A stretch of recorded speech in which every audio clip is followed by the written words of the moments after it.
নমস্কাৰ আপোনালোক সকলোকে মোৰ পুনৰ এটা মিনি ব্লগলৈ স্বাগতম জনাইছোঁ। আজি ৰাতিপুৱা এয়া গা পা ধুই উঠি মূৰটো ফনিয়াই আছোঁ। মোৰ মানে ক'ৰবালৈ যাব ওলালে এই মূৰটো লৈ চিন্তা হয়, চুলিকেইডালক লৈ মানে কি কৰি লওঁ।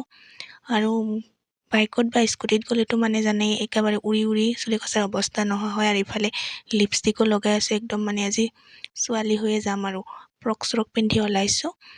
আৰু ক'ত যাবলৈ ওলাইছোঁ মইতো কোৱাই হোৱা নাই। মই যাবলৈ ওলাইছোঁ আজি ডক্টৰ বাণীকান্ত কাকতীয়া ৱাৰ্ড আনিবলৈ, মানে হিমন্ত মামাই দিয়া স্কুটিখন আনিবলৈ যাবলৈ ওলাইছোঁ। যোৱাকালিয়ে মোক কল কৰিছিল ডিলাৰৰ পৰা, কৃষ্ণাইত যাব লাগিব, মানে গাড়ীখন আনিব। এয়া মাক টাটা বাই বাই দি ঘৰৰ পৰা ওলালোঁ দেউতাৰ লগত। আমি স্কুটিৰে যাম দুয়োজনে। আৰু সেইখন মামাই দিয়া গাড়ীখন দিলে বাৰু সেইখন চলাই আহিম আৰু এজনে চলাম। আৰু আহি নিশিতাক লগ পালোঁ, তাইও স্কুটি নিবলৈ আহিছে। আমি এখন কলেজতে পঢ়া। আৰু দেউতাই চাইন কৰি আছে, কেইটা যে চাইন কৰিব লাগে হিচাপ নাই। ময়ো কেইটা কৰিলোঁ, ফৰ্মখন ফিল আপ কৰি বাৰু জমা দিলোঁ। আৰু এইখন মোৰ গাড়ী, নামটো লিখাই আছে।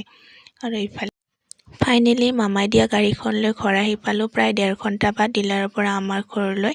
আৰু মায়েও এয়া নিউ মেম্বাৰ্ছক আদৰিবৰ বাবে যা যোগাৰ চলাইছে। ময়ো এইখিনিতে ডক্টৰ হিমন্ত ছাৰক ধন্যবাদ জ্ঞাপন কৰিছোঁ ইমান ধুনীয়া এটা গিফ্ট দিয়াৰ বাবে। আজিলৈ ইয়াতে সামৰিছোঁ, বাই।